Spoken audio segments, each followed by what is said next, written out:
Gone ter cern. That's what we're doing. Gone ter cern. Eavesdroppin.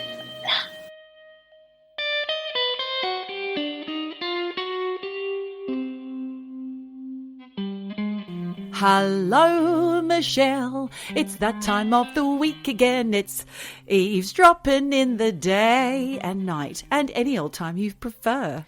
Wow, that is a welcome. You said you like it when I sing. I do. I love a little sing song at the beginning, and you've got a little smile in your voice. Have I? Do you know what? I feel absolutely ruined. As some listeners will know, it was Glastonbury. We're recording this in advance.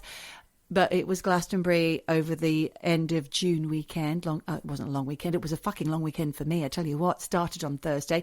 We'd only been back from our tour of the Greek island, Santorini, 2 days. And then I was off again with my daughter to join the circus, Michelle. I went to join the circus.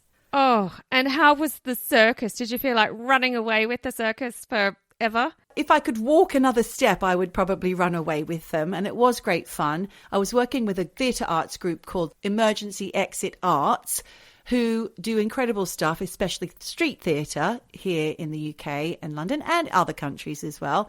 As you know, my daughter and I were dressed as sea creatures. I was a mermaid. She was an angelfish. And we were instructed to incite dancing every night at the end of the main act. So when people were drying their eyes as they walked away from Coldplay on Saturday night, they came across us dancing with a giant mechanical disco turtle who sings along with the words.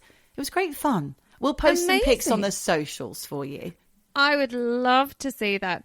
As you were saying that, it just reminded me of there's sometimes a language barrier when you have a partner with a different language as their first language, and they're talking to you in English. Martian, he was telling me one time he had this job and he said, yes, my job was to make a party. The Germans love to make party. They love to make party. And this is exactly what I think your job was. Your job was to make party. I was making that party left, right and centre. The first night was a bit iffy, but by Saturday we're in full swing. Okay. Friday. In fact, Friday and Sunday were the best nights if you were in Glastonbury and you came across a singing, dancing turtle with lots of mermaids. Somebody even offered me and my daughter a line of ketamine. That was nice. That was a good moment. Highlight. Wow. A lot of people were on mushrooms, they told us, and a lot of people said this is the highlight or the high of my life. Or I can't believe this is happening. Maybe they were on drugs. Some people even said, we were here last year, but we had to come back and try and find you again because we weren't sure it was real. What, the turtle? It's like a dream, like a fever dream. Yeah, it's that outlandish. You're the trip. You are the trip. Wow. I mean, I would have loved to have seen you dancing on top of a turtle. Do you have any video? Yeah, lots of video. I'm not on top. We're dancing around. The DJ's on top. Okay. And she did an amazing job. Correct. But I will tell you some of the acts that I did manage to stand up long enough to see because my legs were killing me. I averaged about 33,000 steps a day, Michelle. That's before the dancing. Oh, my God. Glastonbury is like a city. Yeah. Incredible. It is. So what were the highlights for you? Well, walking back from the backstage area, we had green room passes. So we're in the theatre and circus area. We had access all areas to that part. And there's a bar and a cafe, which is really cheap compared to everywhere else. That was great. And as we walked back on the first day, on Thursday, we heard Cool for Cats playing in the bar. Walked in, it was fucking Squeeze. UK It was the original Squeeze. Oh, my God. Well, not called UK Squeeze. They're just Squeeze. I know. In Australia, they were called UK Squeeze. I would have loved to have heard that. Ooh. I mean, I couldn't see them. It was that heaving. I could not see them. Could not get close enough to see them. Saw a little top of one man's head. Didn't matter. They were brilliant. As good as they were 40 years ago. Incredible. 30 years Cool ago. Cool for Cats. What a song. Have you heard of Squid? I caught some of them. No. They were interesting. No Squid. Then I saw a band called Last Dinner Party, which is like Kate Bush crossed with Susie and the Banshees. Mm-hmm. And they're all wearing white like they're from, what's that film that we love? Picnic at Hanging Rock. Oh, wow. That was interesting. Okay. Yeah. PJ Harvey. I stood in the front area with my daughter for about 3 songs because the legs were aching, couldn't manage it. Apparently it was a brilliant set, but it was preceded, if you like, by 7 minutes of silence with Marina Abramovic.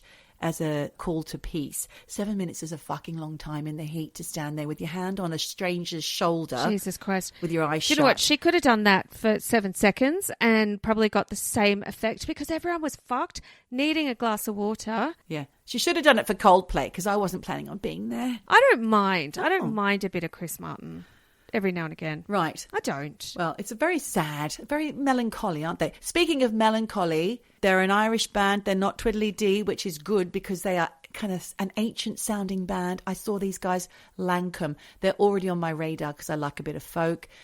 They take you back in time. Listen to them. I urge you, especially if you're feeling a bit melancholy. Then I walked past a stage and saw a Korean 5-piece rap thrash band called Barming Tigers. Wow. What the fuck? It was amazing. Incredible. Steel Pulse, the reggae band, watched a few seconds of theirs before my daughter had thrown in the towel and we had to walk away. And my favourite of the entire, apart from Lanka, my favourite of the entire festival was also in the Green Bar, but they played every other stage all over the weekend, is Old Time Sailors, which is an immersive experience, a 20-piece 19th century style traditional seafaring music immersive experience band with eclectic instruments. They're all young. They've got long hair and beards except for the girls, and they're flinging their hair around as they're playing mandolin and banjo solos. They're doing songs like We All Live in a Yellow Submarine or The Water Boys just covers. in a shanty style. Okay. Yeah, and folk songs. But they are rabble-rousing. They're so good. Wow. They even organise their own festivals. Wow. They're from Cornwall. Well, lots of band recs. Yep, totally. Go team, they were fun. Tim the Magic Music Man, I went to see if I could catch up with him because he does their roadieing, but he was so busy because it's a lot of people on stage for that one and they're all swapping and swapping their instruments around. The lead singer has so much energy. She's amazing. Go team, check it out. I was once asked to audition for that band back in the early 2000s, actually. Yeah, I was asked to audition for New Young Pony Club a Oh, long time ago. Whatever happened to them? I don't know, but Go Team is still going. I kind of wish I had. That would have been a job. Job for life. Oh, well, look, it sounds like you had an incredible time at Glasgow. Wonderful. Kind of jealous because I would love to have been there. However, I was bailing water Yes. out of our restaurant because the Swiss Alps, they're flooded. Our restaurant is ruined. Boom. There was an act of God that happened Act while of we were in God. Santorini, wasn't there? There was natural disaster and it keeps coming. Like there was another flood 2 days Wow. ago. There's more on the weekend. So that's what happens. Nature, she gives and she takes. Wow. Wow. Well, here we are back again after a couple of weeks globe trotting and you bailing out water. I know. We went to Santorini, didn't we? Before I went to Glasgow. We did indeed. And what a time. It was out of this world. We went to a party with the theme out of this world. Michelle thought we might be bungee jumping or something, but we weren't, thank God. Thank God. But I did take a very big fall and ruined my knee in front of 65 people. That was my highlight. Platform shoes. I think the highlight really was just the mingling, the cocktails, the Yes. atmosphere. The Palomas. The Palomas. Cocktail of the year. Oh my Yeah. God, so many. It was just a wonderful time. Really special. In fact, we may have done some drunk rambling. And if you're on Patreon, I'd you forgotten. might even get to hear that. So head on over, We'll sign do a up, show. pop a Yeah. coin in the tip jar, and Aw. you can hear us drunk rambling with Palomas and apple martinis. Who doesn't want to hear that? Who doesn't? What a shame I didn't think to do that when I was in the Thai food queue on Sunday, standing next to Billy Bragg. I looked at my daughter and I said, oh my God, I'm so excited. I'm standing next to Billy Bragg. I've seen him 100 times. And Michelle, I have his autograph because when I was 16 in Canberra and saw him play, I went straight up to him and asked for it. And I've got it still. And I could have said, Billy, I spoke to you in 1986. And he'll say, shut up, you're making me feel old. Or leave me alone. I'm having a break. Oh, amazing. What other famous people did you see out and about? Oh, so many. I didn't see Tom Cruise and that lot. They were apparently watching Coldplay. I don't know if I even would have recognised them. I only noticed Billy Bragg, to be honest Yeah. with you. There were a few people that looked like they should be famous. A lot of tits, a lot of arse. People are just wearing G-strings to this thing. And nipple tassels and painted boobies. Missed the memo. They thought they were at Burning Man. They were at Glasgow. It felt like Burning Yeah. Man. It did. Oh, God. It was dry and it was dusty. We were inhaling red dust. I'm still picking it out of my Jesus. nose. Do you know what? There was a time in my life where Burning Man was right up my street. Desperate to go. Really? Now, not so much. No. Santorini with a private villa and an apple martini is more my style these days. I would agree with that. Michelle, we've had some mail. Oh, we've had mail. Okay. Yes. And it says this. Greeting. Of the day. No, just greeting. I have access to very vital information that can be used to move huge amounts of money. This is how it was written. Full stop. If it was possible for me to do it alone, I would not have bothered contacting you.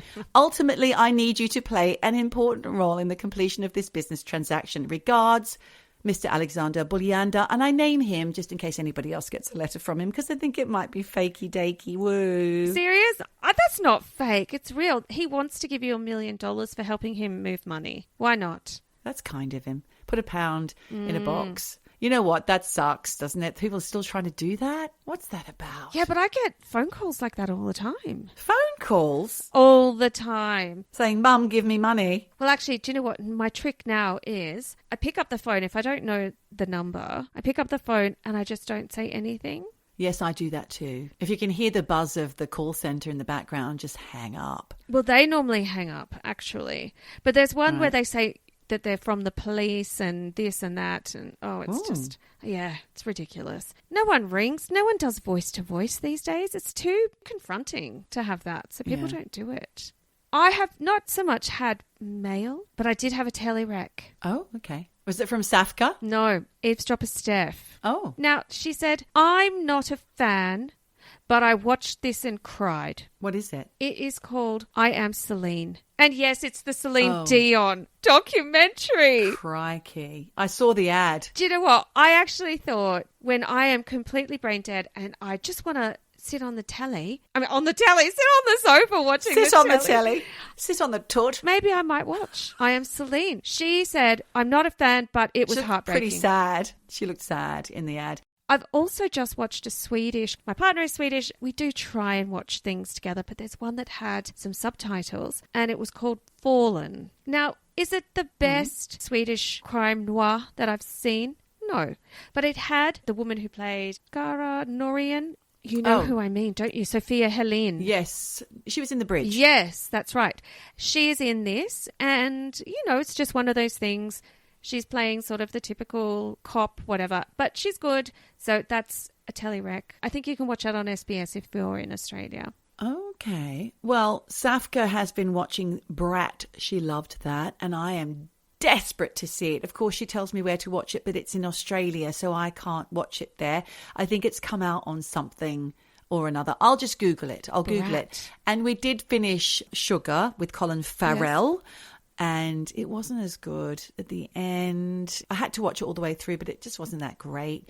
But now we're watching Fallout on Amazon Prime. No, is that right? Amazon Prime. I think we had that as a telewreck last week. Yeah, I'm still watching it. We're 3 or 4 episodes in and they're quite short and easy to watch and a little bit scary, but mostly just comedic. Okay, we like that. It's based on a game, so it's not as scary as The Last of Us, but it's still got that kind of atmosphere going on. It's great fun trying to figure out what the hell's going on.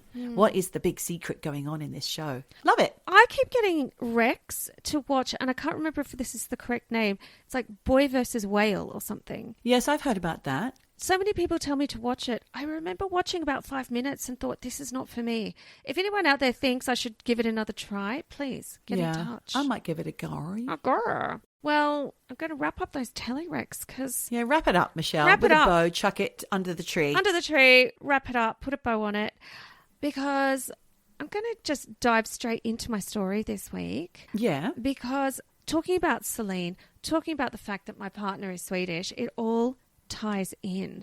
Yeah. So Andreas and I, we were driving around Sweden and we always listen to this radio station called Pifera Scarabori when we're in the car.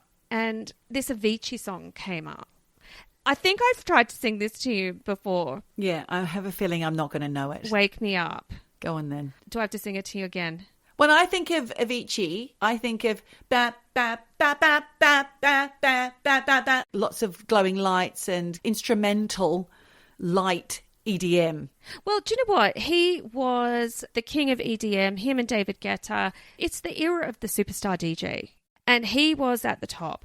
You might remember his first song that he had. Blue Baba dee boo da. That is not Avicii. Don't sing that because it's going to be in our brains. Earworm. Too late. No, this particular Avicii song, it was called Wake Me Up. It's his biggest song. And I'll talk about that later. It goes, so wake me up when it's all over.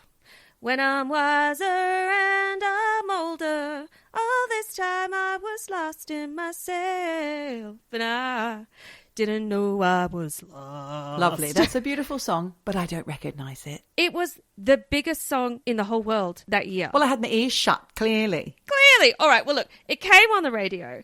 I have to say, I've never been a big Avicii fan, but doing this story, it turns out I know all his fucking songs. And also, I remembered about 5 years ago, I saw a documentary about him that was actually really disturbing. Oh. There's a new documentary that was screened at the Tribeca Film Festival literally a couple of weeks ago that no one except for the people at that festival has seen. And it is causing a big buzz everywhere. Everyone's talking about Avicii in this documentary. I looked, couldn't find it. Dark web, couldn't find it. So all of this made me think, I'm going to look into what happened to Avicii. Because, spoiler, he's dead. Yeah, I only just found that out. And I was like, oh how interesting. Oh, no. Well, because I'm not a big fan, clearly. I don't even know his songs. Thing is, you will. I guarantee you will know I loads probably of his would if I songs. heard them. Yeah, anyway. if you heard them, you definitely will know them. New Eavesdroppin theme, Gone Too Soon. Gone Too Soon. How do you say That's what we're doing. Gone Too Soon. Gotcha. Avicii, Gone Too Soon. Gone too soon. Like you, actually, if people have not heard of Avicii or don't know too much about him, I'm going to give you a few facts. Spoiler, Avicii, not his real name. Oh, okay. He was born Tim Bergling. For everyone else in the world, they pronounce it Bergling, but I'm not allowed to because I have a Swedish boyfriend. Yeah. Born in Stockholm, September 8, 1989. So he's an 80s baby. Almost 90s. I know. So he's young. He was young when he died. Yeah, 28. Oh, gosh. 28. He's the son of a reasonably well-known Swedish actress called Anki Liden. I actually asked Andres about her and I said, do you know who she is? And he's like, well, yeah. Everyone of his dad's generation knows her. She's one of those actresses, you see her all the time on the telly and in movies, like Swedish ones. And you know their name. Well, you might not know their name, but you definitely know her face if you're Swedish from that generation. So he's sort of already in a showbiz family. Tim had apparently always been into music. I read on Wikipedia, he started mixing in his bedroom at the age of 8. Oh. Because he had this older half-brother called Anton who was a DJ. So I guess he kind of looked up to him and thought, oh, I want to do that. That's young. Yeah. By the age of 16, he was making his own tracks. By the age of 18, he had signed to a label called Jesuits Plays. He was on this forum, and I don't really know too much about this, but it's called Laid Back Luke. And if you, like me, have no idea who Laid Back Luke is, he was this Dutch Filipino DJ who back in the early 2000s had this online forum where kind of wannabe DJs from all over the world could post their demos and get feedback from other people on the forum. And if you're lucky, maybe Laid Back Luke might hear your stuff and, put you in touch with people. But in the beginning on this forum, his name was Avicii with one I. But according to Tim, that means the lowest level of Buddhist hell. What? Yeah, that's apparently what it means, Avicii. Oh. It's not a very uplifting name. No, it's a bit dark. Yeah, really. But apparently there was another Avicii already on that forum and on MySpace. And for anyone who doesn't know what MySpace is, if you're too young, it was this super early social media site that at the time was kind of cool and then for about 2 became days. super uncool. Yes. Yeah, when Facebook started.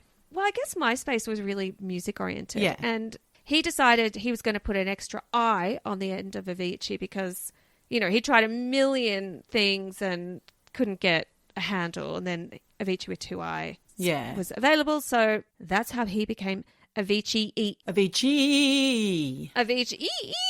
This was around 2007. He was making all of these tracks into deep house, uploading tracks. People were like really getting into his stuff on those forums. And then by 2009, he started producing loads of original tracks and just kind of pumping them out, doing loads of remixes. He basically lived, breathed, ate music. Then in 2010, he had his first international hit with a song in April called Bromance. Oh. Not joking. Bromance. I'll give you the bromance. And then by October, he released a song called Seek Bromance. What? Which part 2? Yeah, I know. So a few months later, I don't know if it was like a new song. I didn't look those up, to be honest. But it went top 20 in Belgium, France, Netherlands, UK, Sweden. Go for I never it. heard of it. No, I haven't. Totally passed me As by. you know, I don't really know any of Avicii's tunes. Avicii. Look, at that point, EMI Europe thought, who is this kid from Sweden? He's really got something. So they signed him up in 2010. Then came this whole lawsuit with Leona Lewis because she nicked one of his songs, used part of it, didn't credit him, didn't give him any money. That's not allowed. So it all blew up. Yeah. But eventually it got resolved out of court. He got the money and the credit. And then 2011, everything changed for him. Yeah. This was the era, like I said before, superstar DJ, Calvin Harris, David Guetta, him. He released this track in October 2011 called Levels. This song was fucking huge. It was everywhere. I know, Geordie, you think you don't know it, but if you existed on this planet, you heard this song because it had that Etta James sample. Which goes? Oh, I got a good feeling. No. And a feeling like never knew before. No? It's still not hitting the right spots for me. Do you know what? The music is what you Sorry. I know how frustrating that must be for you, Michelle. Really? Oh, this one. Doom, doom, doo doom, doo doo doo doom. No, this is familiar because you've sung it to me before. Okay. That's the only time I've heard it before was during an episode when you've done that. So, Geordie, you're going to have to go onto the Patreon. I'm going to link to all these songs because I reckon you're going to hear it and go, oh, that guy. I'll buy us both a cup of coffee and I'll enter the Patreon through the public doorway and I will go and listen to Avicii. I promise you. Okay. Well, look, it was massive. It hit the top 10 all throughout Europe. Number ones everywhere. In the US, initially it did okay. It hit the top 100. Stayed there for 20 weeks, peaked at number 60, which sounds like meh until you realise it was number 1 on the dance charts for months and months and months. I looked up how many plays Levels has had on Spotify as of today. It's 961,442,286. Good Lord. And that's just on Spotify. 696 million plays on YouTube, and there's Apple and everywhere else. So this song is fucking huge, and it's not even his most famous song. You said EDM before. If anyone doesn't know what that means, it means electronic dance music. I'm just listening to it now. Levels? Yeah. No, I still don't get it. That's a remix. I'll listen. No, it said the original version. Really? Yeah. Can't play anymore. We'll get sued by the estate. Oh, yes, we will. I know. We'll have bloody YouTube cracking down on us. EDM, massive at this moment in time. Billboard in America said Levels was one of the best songs in the world, quote. So all of this took Avicii by surprise because he knew it was a good song, but he didn't think the song would blow up the way it did. Wow. And he had this really savvy fucking bulldog of a manager called Arash Punuri, who was really pushing for Avicii's success. He was about 10 years older than Avicii, been around the block. He was Swedish as well. He organised a collab between him and David Guetta. It was that whole kind of Ibiza kind of EDM music, you know, all Ushuaia, boof, you know, that kind of thing. Then the touring started. And all the whole time, Tim was making music. He was writing tracks. He was working with artists, remixing. He was doing high energy shows. He was basically living 24/7 without a break. And of course, he was doing... Poor chap. Well, really... Oh, the drugs. Yeah, he was doing all the party drugs. And he was just having fun. He was riding the wave of being, you know, one of the biggest artists on the planet while also pumping out #1, you know, hits and writing songs for a new album. So You can only do that shit for so long before it all catches up with you. And in 2012, he was hospitalized at the beginning of the year for 11 days with pancreatitis. Oh, geez. I didn't know what that was, so I looked it up. It's inflammation of the pancreas. I guessed. Apparently, he says, caused by too much booze. I'd say also by a lot of party drugs. Whatever. It wasn't doing his body any good. Yeah, Dude's sure. 21 at this stage. And his body's already fucked. He goes public and says he's quit drinking and taking drugs. And he told Time magazine in 2013, he's big enough that he's already doing Time interviews. Right, wow. He's like, oh, I used to party a lot, but, quote, I just realized that for me personally, my body or mind couldn't handle the amount of like, and then he goes ... He just says, I wasn't feeling good doing that to myself. He didn't want to get arrested or cancelled in America. Then he says, I got pancreatitis at 21, which is very rare. That forced me to do a 180 and stop drinking. I mean, I can still party. I can just be sober and party. Kombucha cocktails, Avicii. Bullshit. Because I've seen this documentary called Avicii True Stories. That was the one I saw 5 years ago and I rewatched it again. Geordie, you cannot work and party the way he did and be stone cold sober. Oh, it's I not see. possible. In 2013, he also tells GQ of his pre-gig routine. Quote, he says, A prayer. I was so nervous. I just got into a habit because you rely on that encouragement and self-confidence you get from alcohol and then you get dependent on it. So he supposedly keeps staying sober, but clearly not. And I'm going to say at this point, when you watch this documentary, Avicii True Stories, it's a fucking heartbreaking watch. Oh, dear. Because he was in Stockholm one day and met this guy called Levan Sikurishvili who said, I want to do a documentary on you. And Avicii was like, sure. And so this guy had full unfiltered access to Avicii, his life on and off the road. And when you watch this film, Geordie, you're basically watching someone die. Oh, no. You've got this kid who looks like the most fucking Swedish kid you could ever find. He's a musical genius. He's fuck off rich. He's got number ones coming out his ass. And in the doco, he just comes across as this really, really sweet guy. I will say that the documentary was filmed, edited and released before Avicii died. Oh. It makes it even worse because you know that there's no confirmation bias happening in the editing room. It's just how it was. And it was a fucked up situation. But before I get into that, I'll just circle back to when he got sick and then went sober. So it's the end of 2012 and he's doing all sorts of crazy shit, like making history in the US as the first DJ ever to headline at Radio City Music Hall in New York, sold out shows. Dude hasn't even released an album yet and he's fucking massive. All the while, he just keeps touring. In March of 2013, he was on tour in Australia. Once again, ends up in the hospital where the doctors were like, mate, you've got to have gallbladder surgery now. God. Mm-hmm. And you see this footage of him in the hospital and you can see he is in so much pain and his management are like, hey, listen, you know, we hear what the doctors are saying. You need surgery. But they also said, if you don't have the surgery, here's some meds that you can take to get you through and do the shows. But hey, it's your decision. Oh. And then they were like, but obviously if you cancel, we have to pay a lot of money to people and there are people on the road crew with families that need this job and the money, but no pressure. It's up to you. Fuck. He declined the surgery, did the shows.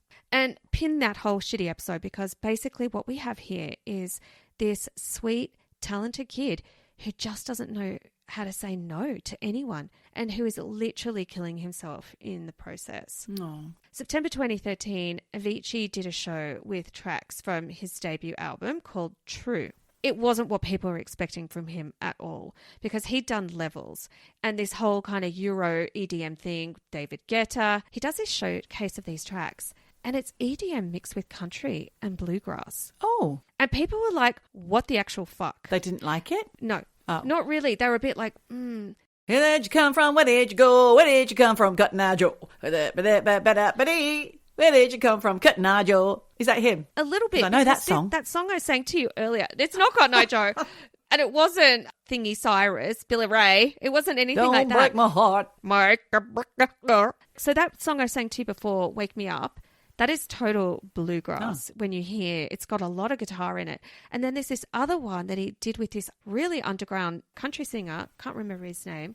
But it was like, hey, brother, up at Garmingham and sing about another. And it was really country. It was a fucking massive hit all over the world. thing is with Avicii, he had all these ideas and he was like, I like it. I want to Fuck do you it. lot. I'm just going to do it. Yeah, I don't care what's popular. I do what I do. He really walked his own path and he was a real pioneer with EDM and combining all these things. And you know what? He fucking nailed it. Oh. 2013, he released that song, Wake Me Up. It went #1 all over the world, not on dance charts, on every chart. It's a guy called Aloe Black singing. And like I said, it's this kind of bluegrassy country EDM crossover. I looked up how many plays on Spotify. 2,346,259,295 plays. No way. That's just on Spotify. That's incredible. This guy had success bigger than anyone. Yeah. Which is why I'm like, how does Geordie not know the song? But and of course, look, Sorry. you know, the awards were rolling in, but it also meant more touring, more partying. More stress, more pressure. And his body couldn't take it. In 2014, he was rushed to hospital after collapsing with abdominal pains, nausea, fever, problems with his gallbladder again. Oh, gosh. He didn't have They the didn't op. take it out in Australia, no. So he had to cancel some shows to have the surgery. He couldn't just take the fucking painkillers because it was bad. And he had this kind of fucked up trifecta of blocked gallbladder, pancreatitis, and a burst appendix all at the same time. Poor lad. Yep. So he had to have his gallbladder and his appendix removed at the same time. And because of that, he was getting prescribed loads of pain meds. Yes, I'm sure. Including Percocet, which is basically medical heroin. Yeah. And in the True Stories documentary, you can see he's just fucking out of it. Oh. But Geordie, what's really awful is that while he's in this state, his management, who are completely fucking sober, are like, right, so how many shows can we book? And when are you going to be well enough? Oh. They did not give a fuck that he was sick. They were just using him up. And it's so awful because you can see that he's this sweet kid with a good moral compass who just wants to take care of all the people around him, but no one's taking care of him. And look, somehow his body pulls through. He does more collabs. You know, he does shit with Madonna and he does the FIFA World Cup anthem with Carlos Santana, Wyclef Jean, and he co-writes Sky Full of Stars with Coldplay. Okay. A sky full of arse, as I was calling it this weekend. Sky Full of Stars. And actually, there's loads of posters going around because we're about to hit the UK elections. Posters and flags everywhere saying a sky full of stars. Oh, Short for shit. Keir Starmer. Starmer. Oh, my God. Well, look, he co-wrote that song with Chris Martin. And obviously, again, big fucking #1 hit all around the world. But he is getting flogged to death by his management, just working, touring, and his body keeps going, but it's fucked. And you see him struggling, and he keeps saying in this documentary to his management and everyone around him, I can't keep doing this. I'm killing myself. I can't keep doing He this. recognised that. Yes. Honestly, this whole documentary, you just see this kid unraveling mentally and physically because it's really fly on the wall. And he's telling everyone, I'm fucking exhausted. I have anxiety. I'm sick. I don't want to do this anymore. I want to stop. And no one's listening to him. Oh, Michelle, that's heartbreaking. Yeah. And he even says it towards the end of the documentary. He says of the touring, he's like, it's going to kill me. And I'm talking, this kid did a lot of shows. In 5 years, he did 830 shows. Oh. That's in 5 years. I've just done 4 in a row and I found that tricky. So since 2006, Adele has done 100. Wow. Rolling Stones, over 50 years, have done 2,000. Oh. He did 830 in 5. That's crazy. There was 1 year where I think he did 325 shows. That's a show nearly every day. That's a lot. It's so much to put on this kid. Yeah. And you see this manager, Arash Panuri, he's driving the whole thing. He just wants more. Money. It's all about money. Yeah. And there's this one scene where finally Tim Bergling found his voice and said, I don't want to do this anymore. I don't want to tour. Arash is like out of the room saying to the documentary maker, I want to say this in a nice way, but this kid doesn't know the value of money. He doesn't understand how his decisions affects other people negatively, very negatively. Oh, dear. So he then says, okay, you can quit. And then he bullies him into doing this whole string of Vegas shows. Wow. Because he's the fucking cash cow. He's like, I'm having panic attacks. I have anxiety. I don't want to do this. This is going to kill me. No one listens. They're just pressuring him to do more and more. Yeah. And then 2016, he says, I'm quitting touring. But the management says, well, you still have to finish out the shows you've already booked. They start booking more.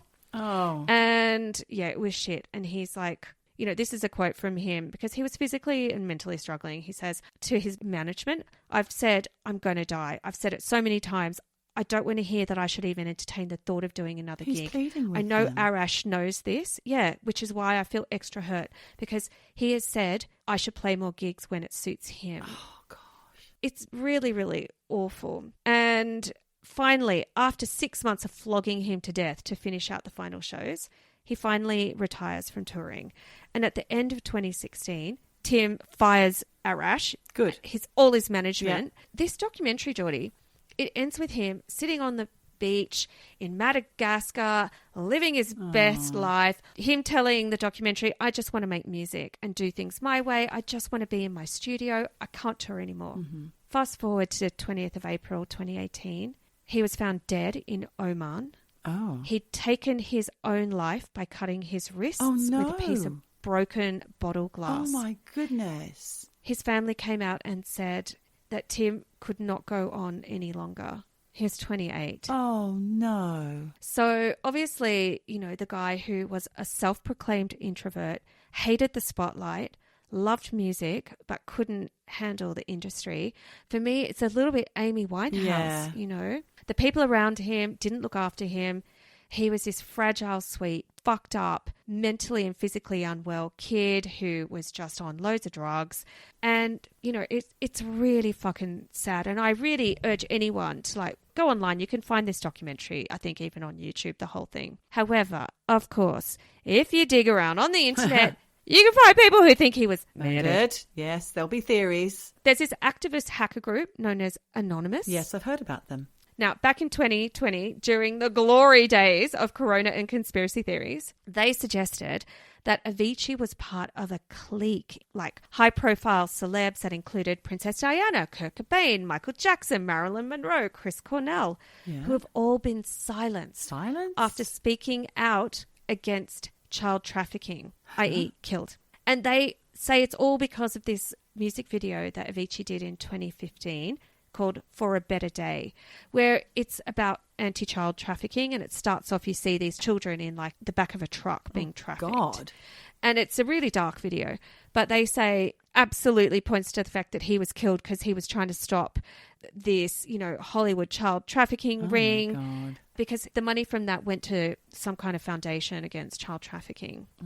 So, you know, they're saying he was killed by, you know, the people that want to keep these child trafficking rings going. But to me, I just think the fucking music industry machine killed this kid. It wasn't any child trafficking. It was his management and the industry. And that's the story of Avicii. Oh, no. Gone too soon. Gone too soon. That is so tragic. He was pleading with them for so long. Please let me out of this. And he was just basically, like you said, he was trafficked, it feels like. He was by the industry. That is a really good point. Eavesdroppin. Why are you crying? Drop it. On the same theme of Gone Too Soon, and it's funny that you should mention the band that this person is from. I plumbed the 27 Club to find the founding member and guitarist of the Rolling Stones, Brian Jones, who famously died on the 3rd of July 1969 by drowning in his pool in his country manor. It's called Cotchford Farm in Hartfield, East Sussex. I know the area very well on the Ashdown Forest, and it's also where A.A. Milne used to live, Cotchford Farm, because obviously Ashdown Forest is where Winnie the Pooh is set. Yes. So he died apparently after a cocktail of drugs and alcohol. Yes. So there was an autopsy on Brian after he was found in his pool on the 3rd of July 1969, and it showed that he did suffer from an enlarged liver and heart, which, much like Avicii, who we just spoke about, they put that down to his wild partying ways, because he was definitely well known for being the wild man of the Rolling Stones. And put him next to Mick Jagger and Keith Richards, and you're really saying something. I also heard that he was quite the asshole. Well, let me talk about him a little bit more, and you can add some stories to it if you like. Here's some info about Brian. As I said, he was one of the founding members of the band and a multi-instrumentalist. There's no doubt the man was talented. He was described, however, as a youth, as an irresponsible drifter by an anonymous letter sent to Chichester Art School. Oh, no, not Chichester. I can't remember which art school. An art school. And this anonymous letter basically stopped him from being accepted into the art school. And by then, Michelle, at the age of 19, he had already fathered 4 children by 4 different women, one of whom I think was a married woman when he was 14. Yeah. Oh, my God. He was a gadabout. He got it around. He was swinging it round. Swinging it around. Popping it in left, right and centre. But that was by the age of 19. He died at 27 and he had 6 altogether. One of them was raised by Donovan, because he impregnated this woman who eventually went on to marry Donovan. So Donovan adopted Brian Jones's son and raised him as his own. He even impregnated Nico from the Velvet Underground, but she didn't go through with the pregnancy. So he was a famous womanizer, drug fiend, possibly an arsehole, according to you. I didn't find any factual bits about being an arsehole, but I did hear one particularly awful story, which I will tell you. And he was a booze hound. But he was quite good looking. I don't think he was. No? No. I'm trying to remember what he looked like. I remember thinking he was like a bit of a looker, but maybe not. Not for me. Okay. But anyway, he could put Pete Doherty to shame with his boozing and medicating. And of course, it affected the relationship with his band. And eventually it led to him being sacked. So during the Stones' heyday, he was dating German-Italian model and it girl, Anita Pallenberg, who famously traded him in for Keith Richards. Looking into this story, I read quite a few things and I'd like to look into her more. Anita Pallenberg was apparently more rock and roll than any rock and roller of the time. She was wild. And such great style. Yes, she was. But there's an incident in Marrakesh towards the end of her relationship with Brian Jones. Her and Keith and another person who I'll go on to talk about in a minute were traveling to Paris or through to France via Marrakesh. I think that her and Keith Richards had already started something together, and Brian was so incensed that he beat the shit out of her. There was all these people there watching, and Keith just grabbed her and they left. They went on to be together for 12 years after that and had 3 children. But it's also rumoured that she had a dalliance with Mick Jagger as well. She's quite the mysterious lady. So things weren't going very well for Jones, and this is all thanks to his drinking, his partying, etc. Also, he became really annoyed when he noticed that Keith Richards and Mick Jagger had this friendship, this bond strengthen, and also they were becoming the poster boys for the band, which pissed him off. But the Stones couldn't handle Jones and his addictions, and they would often be chatting about him behind his back when he wasn't around, saying, oh no, it's hard to be in a band with him, I suppose. And then in June the 8th in 1969, Mick Jagger, Keith Richards and the drummer Charlie Watts drove to Cotchford Farm to deliver the news that, sadly, Brian, you're not in the band anymore, mate. Sorry. You're out. Which must have been an awful blow to him. Well, because he started the band. Exactly. It was his idea. And so he went on to announce to the press that they parted ways because he didn't like the direction that they were going in. And here is an excerpt from the most boring member of the Stones, Bill Wyman, his book, Stone Alone. He writes, in the early hours of Saturday, 7th of June, Keith crashed his Mercedes on the A286, 8 miles from Redlands, which is Keith Richards' Sussex home. The car was a write-off, but Keith escaped unhurt. Anita, who must have been in the car, went to St Richard's Hospital, Chichester, with a broken collarbone. The next day, went for specialist treatment in Harley Street. Keith rented a London apartment in Park Lane for 10 days. The man who has skirted disaster all his life breathed again. I'm just going to say here, listeners, this is why he's known as the most boring man in rock, I think. All of the details, fucking hell. Bill, just get to the dirt. So anyway, that's enough about all the details of the dates and the times and the rentals. Next day, Keith had to shake off the shock and, with Mick, deal decisively with the departure of Brian. They worked from 2 p.m. until 6:30 p.m. More details, Bill. Shut up. Listening to playbacks, and after mixing Honky Tonk Woman until 7:15, thank you, Bill, they drove to Cotchford Farm, knowing that Brian viewed them as plotters against him. They shrewdly took Charlie along as peacemaker in case the meeting became ugly. So he was a bit handy, I think, old Brian Jones. But the 30-minute conversation was friendly, and all parties were relieved that matters were reaching a conclusion. Mick and Keith both told Brian that the group could not go on working with him the way he was, There was a violent disagreement over the music. Brian agreed. That night, the split was officially announced by both Brian and Mick. Brian said, "I no longer see eye to eye with the others over the discs we are cutting. We no longer communicate musically. The Stones' music is not to my taste anymore." And Mick was, this is no longer Brian Wyman's boring, dull voice. Mick was quoted as saying, "There's no question of us breaking up a friendship. Friendships like ours just don't break up like that." So they definitely loved him. Yeah, but he was a fuck up. And the thing is, like, the direction of the Stones, he might not have liked it, but the rest of the fucking world did. And it was like ka-ching all the way to the Well, bank. sure. But if he wasn't happy, he knew what was right for him. He went off to do something else. Or was he pushed? Was he pushed? Exactly. Because was his death so cut and dried?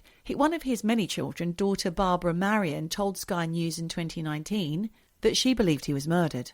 And this is before COVID and all the conspiracy malarkey. Exactly. Wow. All right. Why? Why does she think? As you know, he was holed up in his Sussex manor, Cochford Farm, and he had a builder called Frank Thorogood, who he'd employed to work on the house, also staying there with the builder's girlfriend, Janet Lawson. Brian Jones was then with another of a string of beautiful blonde women. It was his girlfriend, 22-year-old Swedish model Anna Wollin at the time.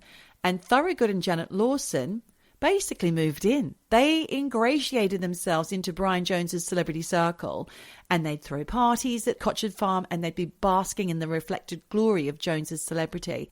And it was Paul Thorogood's girlfriend Janet who actually discovered Brian's body floating in the pool. Oh. On the day of his death, Thorogood and Jones apparently argued over money that Thorogood said Brian Jones owed him. And they say there was a bit of roughhousing that took place in the pool. And it's said that Thorogood allegedly may have held Brian Jones's head underwater for a little too long. And it wasn't the booze and the drugs. Right. However, in the autopsy, Jones's body didn't show any signs of a struggle. And then the conclusion, judging by the state of his liver and heart, was that of death by misadventure due to his drink and drug consumption. But that has since been dismissed as poor police work because it was later said there was little evidence of drugs and the equivalent of just 3.5 pints of beer in his system at the time. Bullshit. Come on. This is the wild man of rock. Well, you seem to know a lot more than I do, but let's find out. There's more stuff. There's this guy called Tom Keylock, who was also in the mix. He was the Rolling Stones fixer, he was the one that was driving them in Marrakesh when Brian beat Anita Pallenberg, and he actually broke his hand punching her jaw, which is awful. God. That's when she left him for Keith. Yeah. And he was said to be sent to keep an eye on Jones in the aftermath of him being fired, because this is only like a month later, really, after he was sacked from the band. Keylock was the one who drove Mick Jagger and Keith Richards to court in 1967 when they appeared on drugs charges in Chichester following a police bust at Richards' Sussex home, Redlands, as I mentioned before, the previous year. And this guy, Tom Keylock, was their driver, their bodyguard, and their cook. And he was nicknamed Mr. Get It Together by Richards. Also in October 1967 and again in September 68, he accompanied Brian Jones to court after he was arrested on similar drugs charges in London. Back to 69, when they found him dead in the pool, Janet Lawson, Anna Wollin and Paul Thorogood were present, as was Tom Keylock. He was one of the first people on the scene at the swimming pool on the 3rd of July 1969. And it was Keylock who recommended Paul Thorogood to Jones in the first place to work as a builder on the farmhouse. Right. And it was Keylock who Thorogood called on the morning that his girlfriend found Jones dead in the swimming pool. And it was Keylock who told the Stones, who were busy recording Let It Bleed with their new guitarist Mick Taylor at the time, that Jones was dead. And it was Keylock who took Brian Jones's belongings away and helped to arrange for Anna Wollin to go back to Sweden within days of his death. Keylock was a key contributor to the theories around Jones's death, inspiring sensationalized books and articles, as well as a film called Stoned, on which Keylock was an actual consultant. I don't know if you've seen it. No, I haven't seen it, but I've heard about it. Have you? I have to check it out after reading all this stuff. At the time of its release in 2005, Keylock alleged it was his friend, the builder, Frank Thorogood, that murdered Jones. And he told Crime Watch UK in 1994 that he thought it was him. And then in an interview in Classic Rock magazine, he said, in 1993, I went to see Frank in hospital, and he said, it was me that done Brian. He was very tired. I said, I'll come back tomorrow and you can tell me more.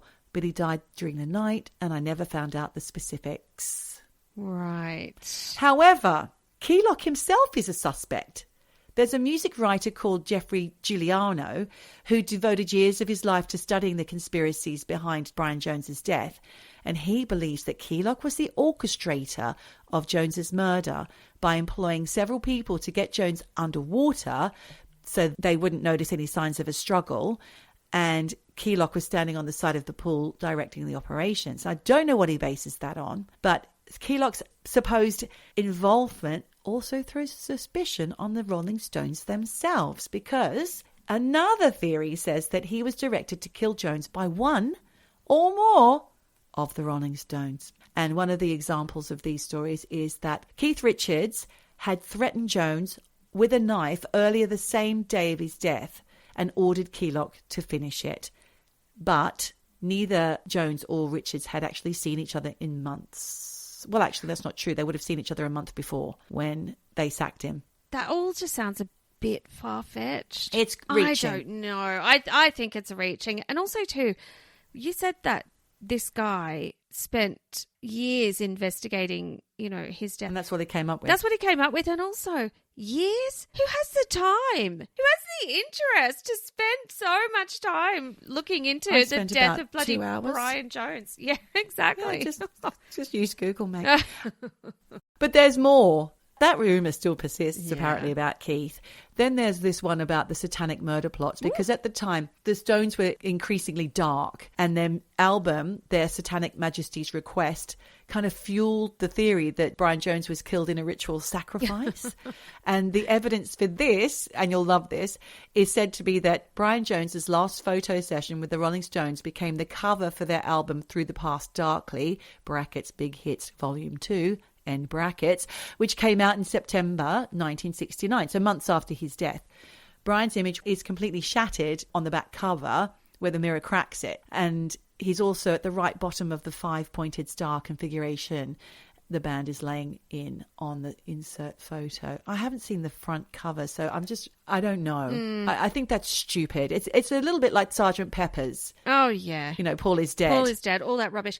I mean, we do have one fact, which is he was found in a pool. Yeah. Unless he had his dick chopped off, which was the part of the sacrifice or something. Like, come on. The dude was found in a pool. Yeah, it's not very sacrificial, is it? No, not really. It wasn't like they turned him over and he had a face mask on that was, like from the devil. Are you going I don't with know. This? What do you know about ritual sacrifice? I'm just saying, if it was the ritual sacrifice, where's the ritual? Okay. Dude was in a pool. Well, there's more rumours, Michelle. Apparently, Jones was seeing Princess Margaret. Of course. And there's a theory that the royal family had a hand in his demise. Okay. But his actual girlfriend, Anna Boleyn, who dragged his body out of the pool and tried in vain to revive him, believes that the Rolling Stones management really know what happened. She says she was there on the day of Jones's death and saw him firing Paul Thorogood, the builder. She said... Okay.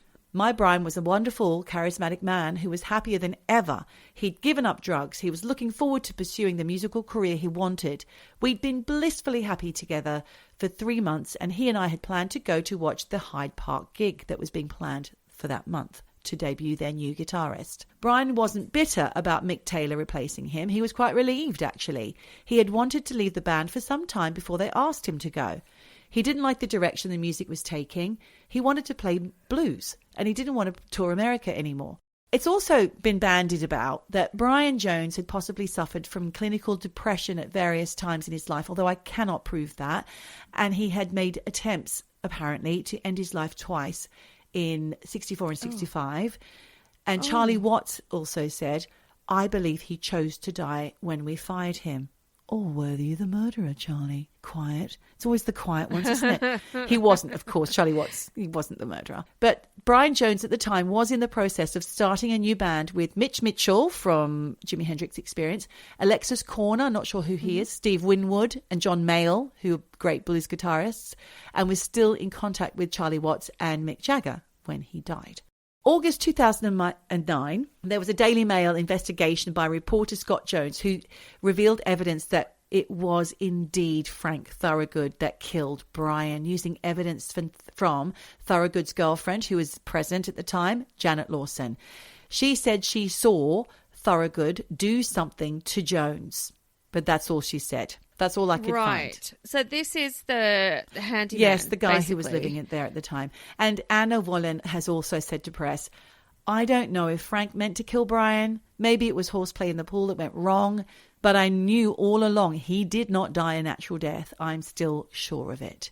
I've done a little bit of reading in the past, so my facts are hazy. But I believe that Paul Thorogood, he was treated really badly by Brian Jones. He was not paid for loads of work. He would make him... Amazing, you've got this info. I don't have that. Yeah, he apparently wasn't paid for a lot of the work, or was paid really, really late after having to beg. Brian Jones was a bit of a... But then he was also living there with his girlfriend and throwing parties. Yes. I'm just trying to recall what I remember reading. Then there was also something about Brian Jones was quite masochistic towards him and would make him do things just for fun. Like, can you build a wall over there out of stones? And anyone who's ever built a stone wall knows it's like fucking time consuming and horrible. And then he'd build it and then he'd be like, oh, I don't like it there. You need to put it back where it hate was. it, get rid of it. He would do things like hit him. And so I think it was quite an abusive relationship, but he needed the work and Brian had the money, so he sort of put up with it. And I think that, yes, there had been some rumours that he just had enough that day and snapped and went, fuck you, and just held his head, as you mentioned at the beginning of the story. Exactly. Which, if what the Swedish girlfriend says is true, and he was off the drugs, and you said they only found beer in his system, maybe it was the caretaker, handyman. Well, there was some complaints about the way that the police handled it on the day when they came in. They let 3 witnesses leave without even being questioned. But the Stones were due to play that iconic gig that I told you about in Hyde Park 2 days after Brian Jones's death, and they were debuting Mick Jones. Brian and his girlfriend Anna were actually due to be in attendance to show that they had no hard feelings. Instead, Mick Jagger in his white dress read poetry by Shelley before the roadies released 2,500 white butterflies in Brian Jones's honour. And that is the sad, sad tale of the end. Gone too soon, as you would say. Gone too soon. Of the very talented, slightly masochistic, drug pony, drug and alcohol, or maybe former drug and alcohol abuser, Brian Jones. R.I.P. Wow. Thanks. What a story.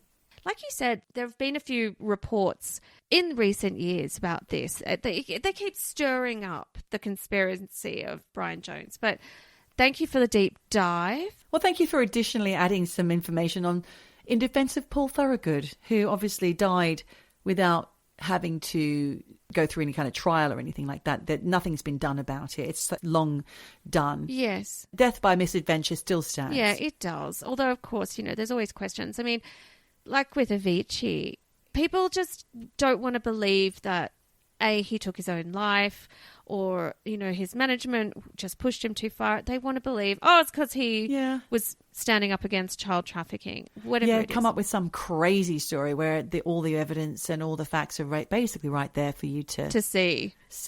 Rest in peace, Avicii. Rest in peace, Brian Jones. GAWN. Too soon. And I think we need to be gone not too soon. We've done the allocated amount of time that we allow you listeners to enjoy us chatting.